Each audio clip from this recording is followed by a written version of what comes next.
these things, sampling. So let's look at this sampling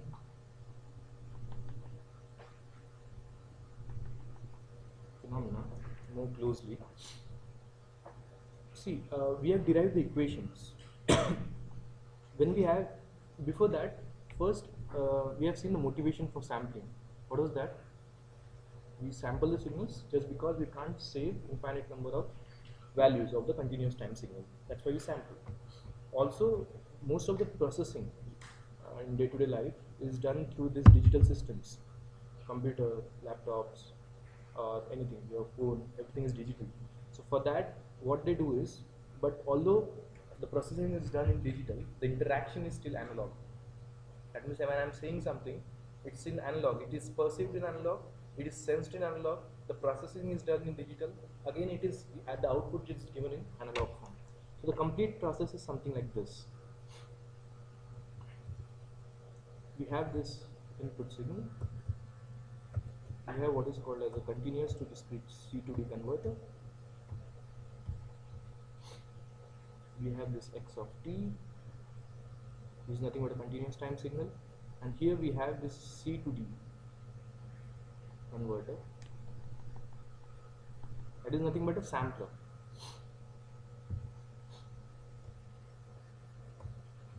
So here we have this, what is this, P of t, it's getting multiplied there, and we are getting xp of t. What is xp of t? It is nothing but the, first of all, what is p of t? We have seen that in last class.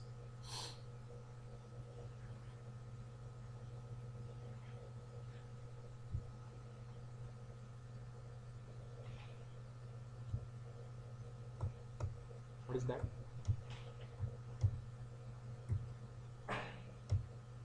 What is p of t? Remember? Absent? हाँ पिछली तो हुई नहीं थी, हाँ जो उससे पहले हुआ है। एक्स ऑफ टी जो है वो कंटिन्यूस टाइम सिग्नल है, उसको मैंने सैम्पल करना है, तो पी ऑफ टी क्या होगा?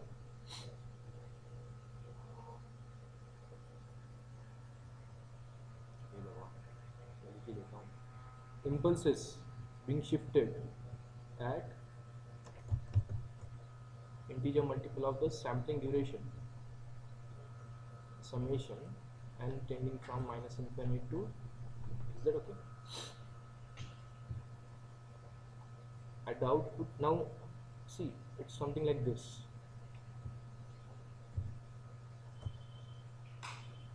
I'm having this continuous time signal.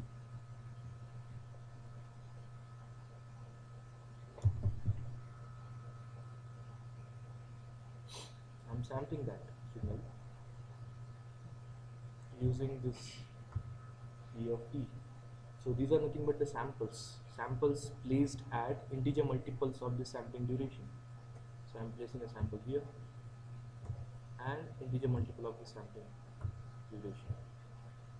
So this is impulse train which we have, and we have seen the relation.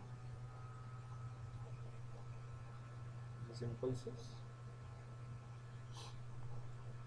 xp of t, it's still continuous time, not xp of t, it's p of t, by the way, p of t, this is x of t.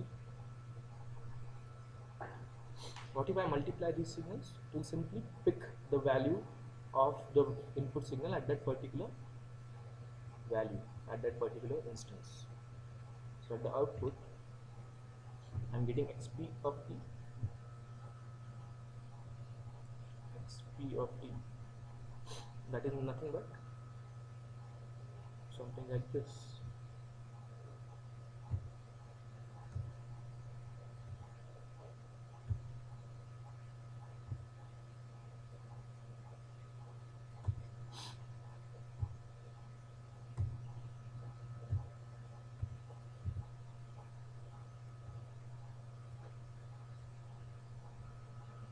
What is this represented by? So in time domain, I am multiplying x of t with this signal. Can you tell me what is its time domain representation, what it would be? Quick. xp of t is going to be multiplication of these two. What it is going to be? Multiply this signal with this. What is it going to be? What happens if one impulse get multiplied by x of t? When impulse is one multiplication.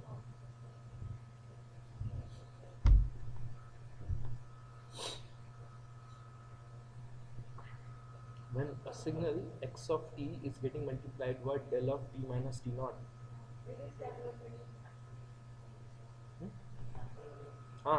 It will simply pick or see a value of that particular. Yeah, so what is that? And tell me. What is a particular value here?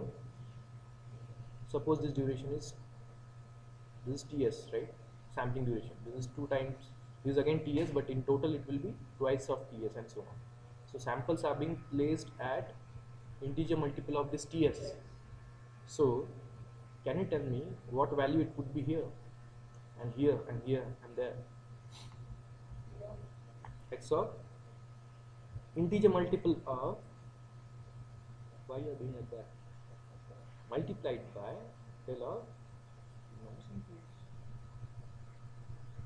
summation. Let me write it once again.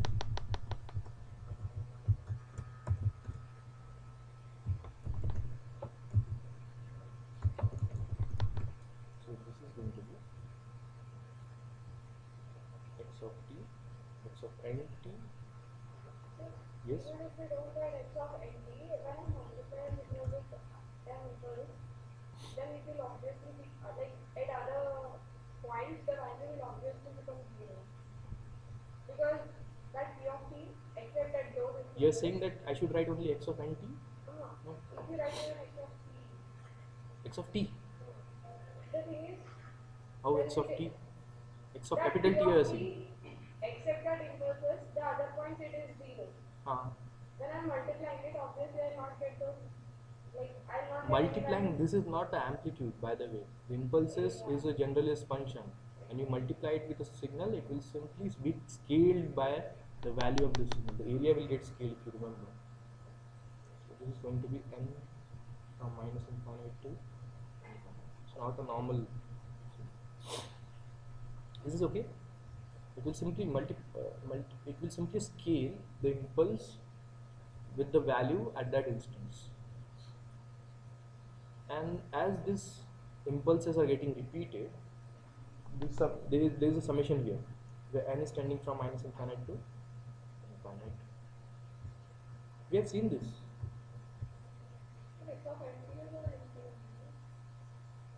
Nt and ts is there. Ts is nothing but denoting the sampling duration.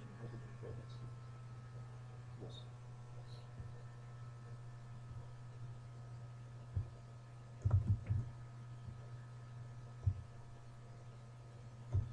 Alright, now still the signal is continuous time. Still the signal is continuous time, xp of t, just because it is continuous time impulse is there. Now we can't process this signal in computer. So what we do is to convert this train of impulses. So impulse train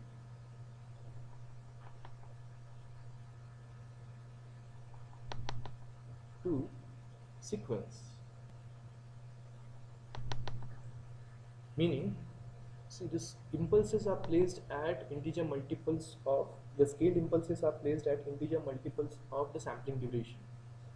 This being continuous time signal, we can't process it. So we convert this impulse train to sequences. Meaning what? See here. If x of t is there, I am sampling this at integer multiples of sampling duration.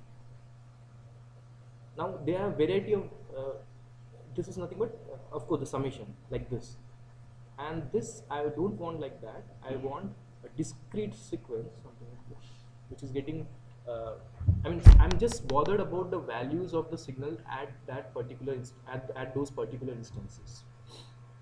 That means, see, in digital processing, what the computer does is, it will say, for example, my voice signal is there. It will sense or record my voice signal. Now, sensing my voice signal means what? Now, my voice signal is analog signal. In order to save that signal, first I will have to discretize. Discretize in such a way that the sampling frequency should be higher than higher than twice the maximum frequency of my voice signal. If that is satisfied, then the sampling frequency, so sampling frequency can be anything. Depending on that sampling frequency, this TS will be decided. This TS is nothing but the inverse of the sampling frequency. T is nothing but this inverse of the sampling frequency, 1 upon fs. So I may sample it, let's say my highest voice frequency is 3.5 kilohertz. I may sample it with 7 kilohertz, 10 kilohertz, 20 kilohertz, and so on. But what matters are the samples being taken at those particular instances. So I'm not bothered about the sampling frequency. Once I make sure that the sampling frequency is higher than twice, that means if the Nyquist rate is satisfied, then I am just bothered about the samples. So these are nothing but the sequences or the samples that we capture. In the sense, we are normalizing the sampling frequency. Here T, I am simply dividing it by T, something like that you can say. I'm not bothered about the sampling duration. I'm just bothered about the values of those signals at that particular instances. Is it okay? Therefore, I need at the output, I'm expecting it to be x of n. What is this x of n? I'm indicating that with brackets. This means that I am normalizing. This is normalized. This is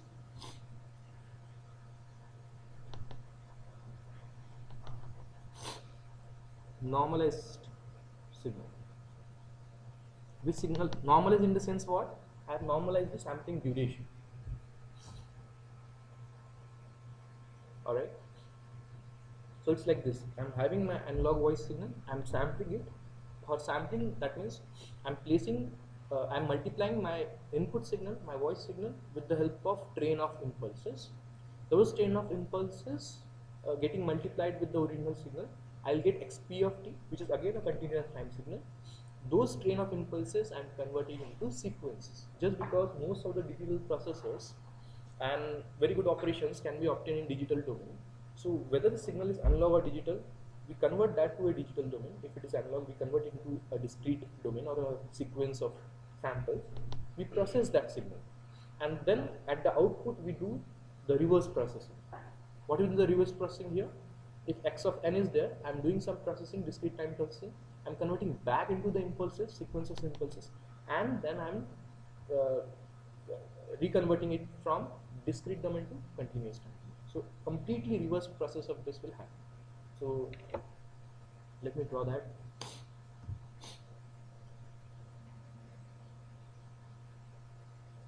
So as I say, here I'm having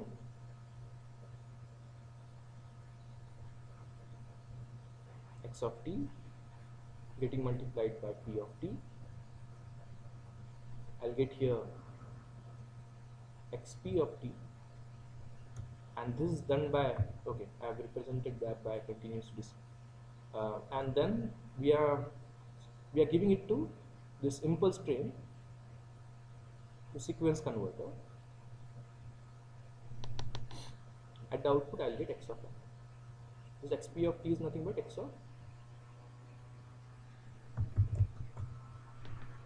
nb, of course, for all n,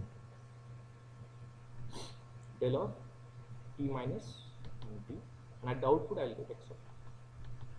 This signal is then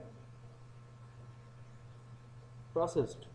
So it's the digital signal process, the subject which you are going to learn in next semester. So these sequences are then processed. So it depends what kind of processing it is.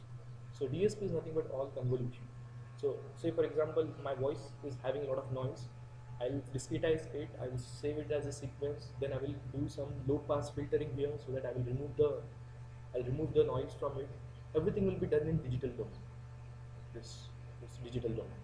Then once you get the processed voice signal, it is nothing but y of n. But Output is not y of n. We want to continue. We can't hear this discrete sound. Therefore, what do we need to do is to convert it back to convert it convert it back to just first see, you can't directly convert it.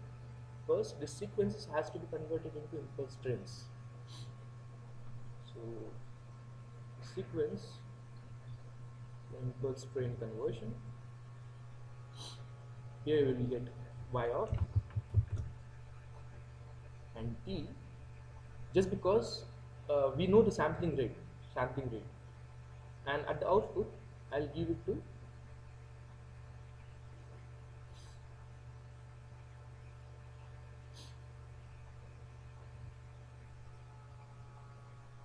D to C conversion, so that at the output I'll get y. Are you getting the complete picture? See, although all the naturally obtained signals are all analog signals. Let's say my voice signal, chirping of the birds, weaving of the signal, natural scenario, everything is analog. But the processing, there are a lot of benefits of digital signal processing. As the processing is faster, there is no aging effect. We have seen a lot of those advantages in previous lectures. The memory saving and everything, the communication, storage. So everything is very beneficial in DSP domain, digital signal processing domain. So what do? Is to convert the signal or sample those signals first as per our requirement. The sampling rate should be wisely chosen so that there should be no loss. And we have seen when the loss is not happening. Loss doesn't happen when sampling rate is chosen higher than the Nyquist rate, higher than or equal to the Nyquist rate. So once we sample this signal, say for example my voice signal frequency is having maximum of omega s, or sorry, omega m, then I am choosing omega s as twice of omega m, greater than twice of omega m. I get this sampled input signal, sampled analog input signal. I convert those sampled analog input signal into the sequences, discrete time sequences. Those discrete time sequences are then processed according to our requirement. So it depends what our requirement is. If it is if the signal doesn't have any kind of problem, if the signal is very well recorded, it doesn't have any kind of noise, or you don't need to process anything, it is directly given as. So we don't need to process this signal, we can directly give it to the output. Alright, but at that same time we may want to give it to some amplifier, discrete amplifier or analog amplifier. Then it converts. If the processing is done, the y of n is again a sequence of samples. These sequences are converted into the impulse streams and then back to the analog, discrete to continuous. Are you getting why we are doing that? Why we are doing this? Just because most of the filter designs are very well advantageous or can be very well processed in discrete domain or digital domain. Therefore, we are converting the analog to discrete and then to digital. We do the digital processing, convert it back well. Clear? Now we need to see what happens in the frequency domain while doing all these steps. What happens in the frequency domain, because that is very important. Now we were here, somewhere here. We know what is xp of t. Can you tell me what is xp of omega? I mean, what is the Fourier domain of this xp of t? We have seen that. So x of t is having Fourier transform as capital X of j omega. What is p of t ka Fourier transform? What is p of t first? Sequence of impulses, right? Impulse train. So impulse train का Fourier transform कैसे find out करना है? We have seen that last lecture. 1 upon, it will be 2 pi by t summation del of omega minus k omega s, where k is ranging from minus infinite to infinite. This is nothing but a Fourier transform of the impulse. Is again going to be an impulse, train of impulses. Fourier transform of train of impulses is again going to be with train of impulses, just because the Fourier series coefficient is 1 by t and 2 pi scaled and shifted version of impulses will give you its Fourier transform. Then xp of t. What is xp of t? Xp of t is nothing but multiplication of this, right? So you'll get x of nt del of t minus nt summation and going from minus infinite to infinite. What is its Fourier transform going to be? See, we are multiplying time domain. What is it going to be in frequency domain? Yeah, so convolution and scaling it by 2 pi. So it is going to be 1 upon t summation. And tell me now. We know the impulse, we know the frequency response of the input signal. We know the frequency response of P of t. Can you tell me convolution of both of them and scaling it by 2 pi? What is it going to be? We have seen that, Baba. So in this is in time domain.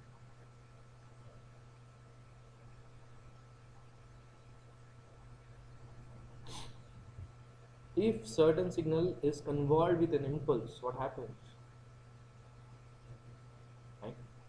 If a signal is convolved with an impulse, what happens? Any signal, if it convolves with an impulse, yes, you'll get the same signal. Now they are impulse set being placed at integer multiples of the sampling frequency. So you are going to get the same signal. Yes, yes. So it is going to be capital X of j omega minus k omega s, where k is going from minus infinite to. Is that okay? Where is the 2 pi gone? Just because there is scaling. Convolution of these two divided by 2 pi will give you this. Is that okay? Now,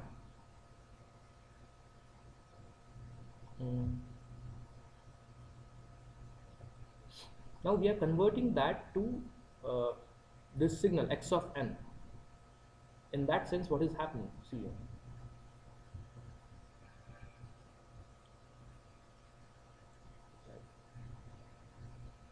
Let me go to the next page.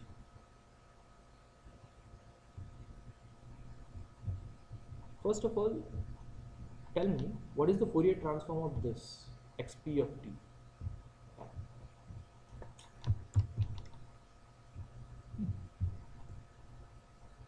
Xp of t is nothing but, as we have seen, x of nt del of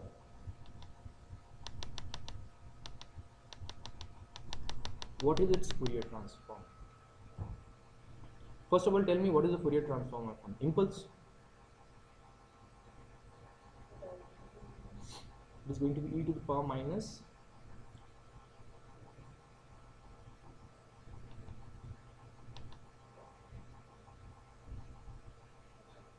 sign का Fourier transform क्या है? Of sine wave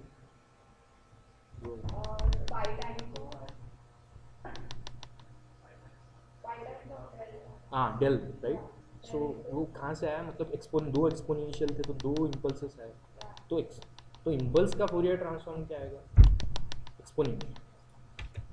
just because this see, impulse ka in fact it's 1, but the impulse is being shifted by nt, so time shifting property will be applied. This is important. Then it is being scaled by x of nt, so that factor I will take it common, and of course this going from n, right? So minus infinite to infinite, this is going to be capital X of xp of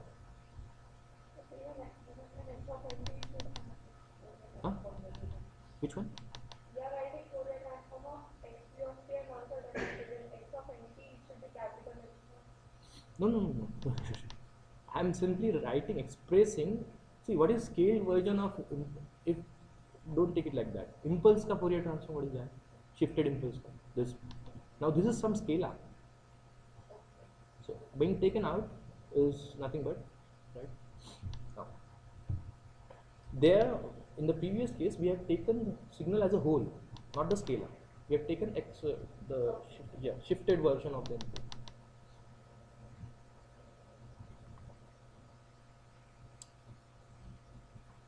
Well, this is what xp of मतलब impulse multiply करने के बाद ये Fourier transform आएगा. Now I am saying that I want this x of n, a discrete sequence. A discrete sequence का Fourier transform, how is it represented by? Yeah, discrete Fourier transform. बोलो.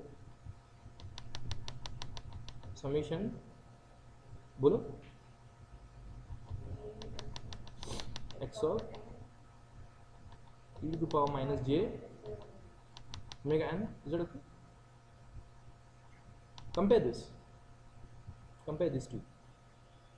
So this omega, if I am representing that by omega d and this by omega, well, I am just representing that by omega d and omega p in order to differentiate this. That's it. What is the difference there? This omega d is nothing but omega p into t, right? Omega p is nothing but omega d. What we know, we know is omega, this one, omega p we know. Iska Fourier transform we already know. And what is the omega d going to be? Simply multiply or scale the omega axis by t. That's it. Are you getting what I'm saying? So if there is an analog signal, so listen to me, don't write down, listen to me first very carefully. Look at these terms.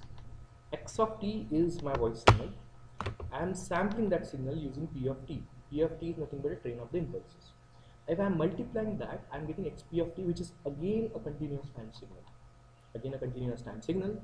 I want it to be processed digitally. For that, I will have to convert those impulses, impulse train, into sequences. Sequences are nothing but the functions of some integer values. Alright, sample after sample and so on.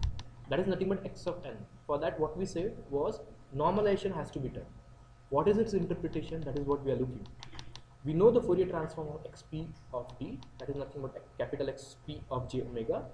We have seen that in order to obtain the Fourier transform of x of n, what do we need to do is simply scale the axis, the omega axis of xp of j omega by t. That's it. Are you getting? So in that case, we will obtain the Fourier transform of x of n. Are you getting? Now here. So what is this? Xd of j omega is Fourier transform of x of n. What is this? Xp of t ka Fourier transform. Alright. So we know this. What is Xp of t? Is nothing but the Fourier transform of original signal being placed at multiples of omega s, right? And when we are scaling that by t, we'll get the Fourier transform of x of n. Are you getting? Now, can you draw the waveforms for all of them? Can you draw the waveforms for all of them? All of them is x of t, p of t, xp of t, and x of n. Right? Is this clear? What I'm saying? Is this clear? Should I repeat or is okay? Once I will repeat. See here. Look at this very carefully. X of t is having some Fourier transform, maybe something like this. We'll consider it to be a triangular as we are doing that. Now p of t is again having a Fourier transform as, what is the Fourier transform p of t? Impulses being placed at integer multiples of sampling frequency, right? After multiplying them, what is the Fourier transform? Capital Xp of j omega, that is nothing but the original Fourier transform being placed at these impulse locations.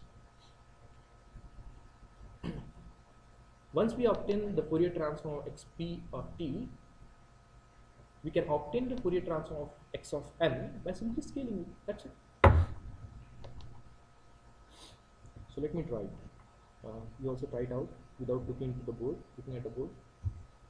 So I'm drawing So Fourier transform at each and every step.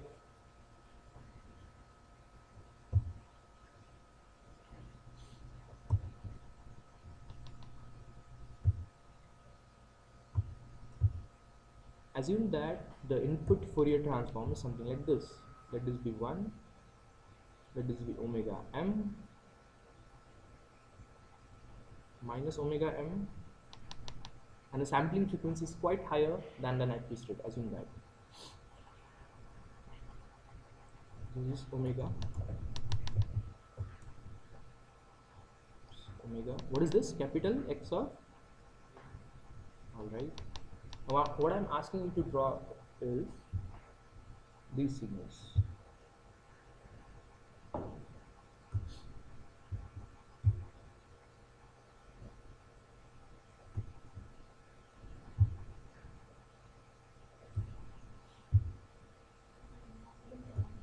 Mm-hmm. This signal. Yes. No, I mean you can consider this one. So I'm asking you to consider to draw the Fourier transform of P of j omega, then capital X P of j omega, then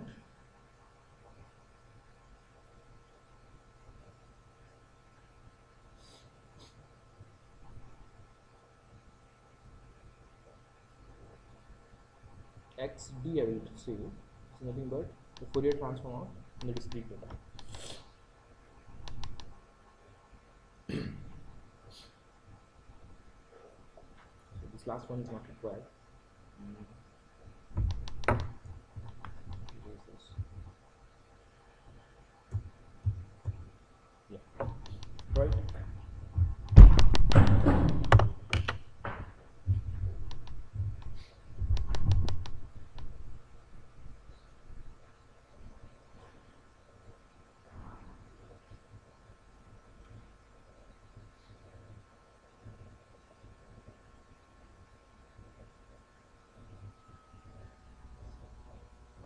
P of j omega? It's the impulses. So just draw the impulse train, and but with what? What is the area? What are the amplitudes of those impulses?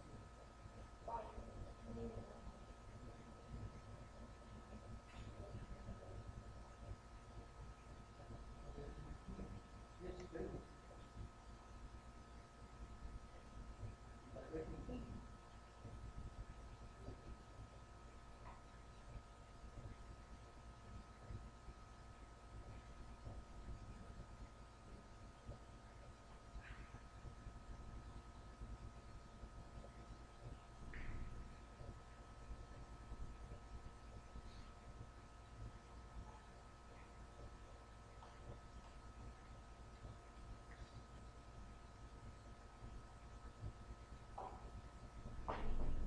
So how is this going to be?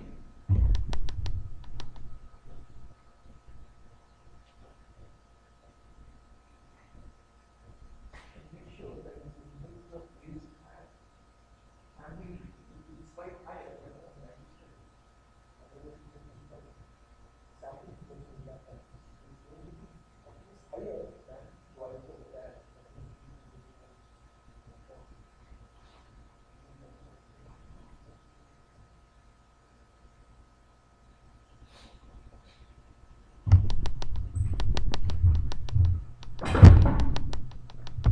So what is this going to be? First of all, you draw the this impulse trains. So there's going to be an impulse at this integer multiples of omega s. Now that omega s I'm assuming to be higher than twice of omega, somewhere here.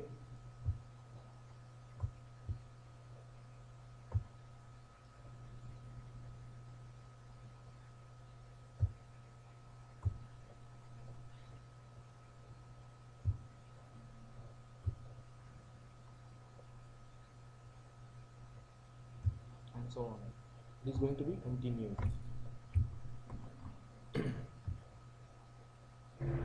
What are the areas of these impulses? Yes, 2 pi by t.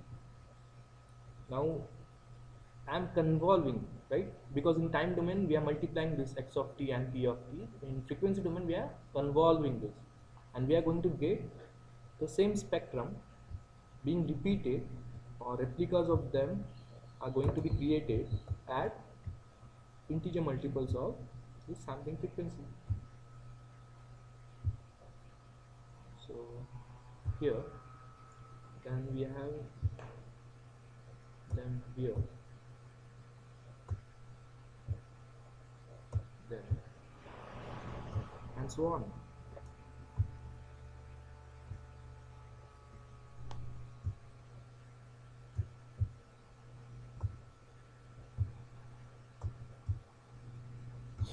Is it okay?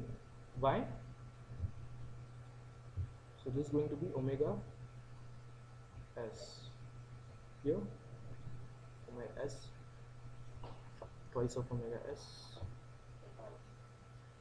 omega s 0 minus omega s minus twice of omega s, and so on.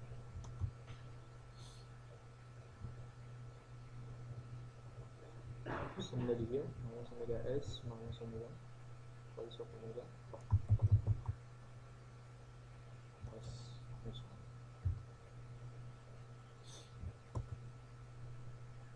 There, in the interview, they asked me this question. By the way, they asked me the question a step ahead of this, and I wasn't able to answer correctly. I mean, there was some mistake there. So we have to be very careful. I messed up in making the replicas. So yeah. Now it is going to, now you tell me, now this is going to be the Fourier transform of xp of j omega. Now we are discretizing that signal. That means we are simply scaling that signal. So what is this going to be? Simply multiplied by what is omega s being multiplied by t?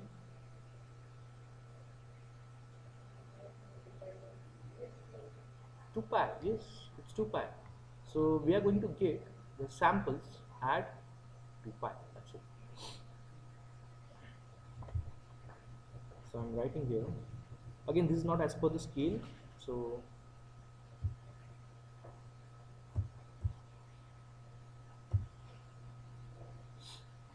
what is this going to be?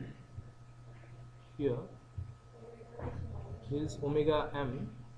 So it is going to be omega m multiplied by t, right?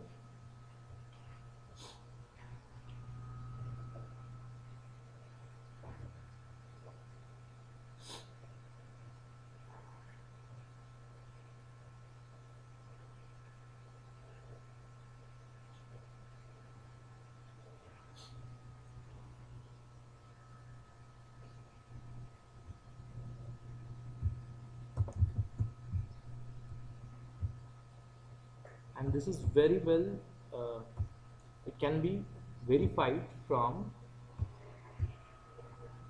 the Fourier transform of discrete time signal x of n. What is the Fourier transform? Well, it is getting repeated after 2 pi. It is periodic with the period 2 pi. Same is happening. So it is going to be 2 pi minus 2 pi and so on. Are you getting what is happening? So original signal, after getting converted into x of n in the sequence form, of course its Fourier transform is going to be repeated after 2 pi duration. It is going to be periodic with a period of 2 pi. We know that. Why? Because capital X of j omega is periodic. Capital X of j omega is nothing but capital X of j omega plus minus 2 pi. Isn't it? We have seen that. We have seen that. So, yes. Yes. I am yet to come on the amplitude. This is going to be 1 upon. It is going to be the same. We have seen that. It's going to be 1 upon t. Here also it is going to be 1 upon. See, what was the Fourier transform xp of j omega? Can you tell me? 1 upon, what was that? 1 upon t, k equals to minus infinite to infinite. Yes? No, no, no, no. Capital X. Del is simply the Fourier transform of this. That overall I'm asking. xp of j omega. X of j omega minus k times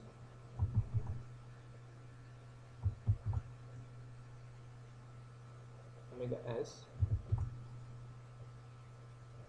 This is going to be capital X p of j omega, right?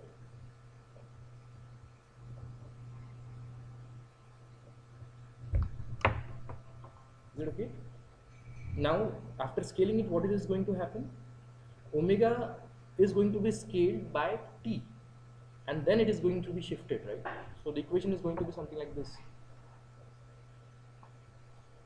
1 upon t summation k tending from minus infinite to infinite capital X of j. Well, this is going to be what? Omega by t, and being shifted by k times omega s, which is nothing but 1 upon t, k equals to minus infinite to infinite j. What is that going to be? Well, t, if I am multiplying here, it is going to be 2 pi omega minus integer multiple of 2 pi by t.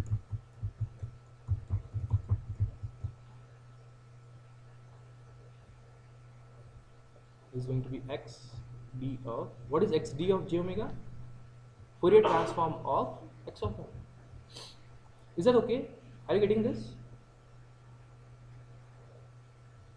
ये समझ रहा है क्या? Why it is so? Because the original signal is being scaled by t, and then the replicas are being created.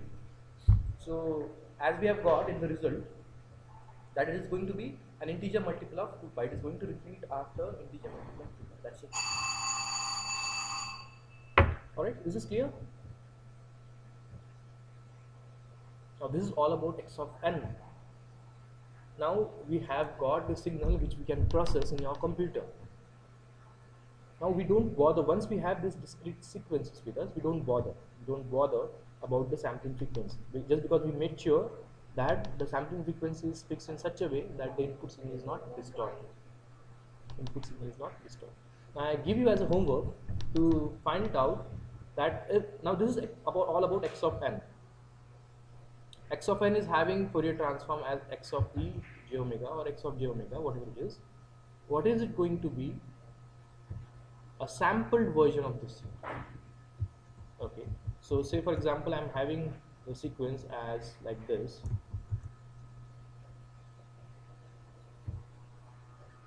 and so on. If I'm sampling it, and let's say I'm sampling by sampling in such a way that I'm retaining only alternate samples.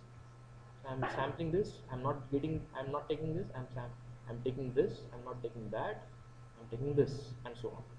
This is called as sampling operation. Okay, and if I take them all together, it is called as decimation. So there is a difference. When I say decimation, means you are eliminating the zeros in between. So the signal will be somewhere like this. They will be compressed. Sampling means jitna hai utna lo.